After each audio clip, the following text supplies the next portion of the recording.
సాగర మేఘల చుట్టుకొని సురగంగ చీరగా మలచుకొని గీతాగానం పాడుకొని మన దేవికి ఇవ్వాలి హారతులు.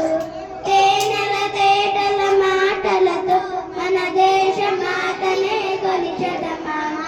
వాంగర జటాధర భావనతో హిమశైల రూపమే నిలబడగా గలగల పారే నదులన్నీ ఒక బృందగానమే చేస్తుంటే తేనెల తేటల మాటలతో మన దేశ మాతనే కొలిచెదమా.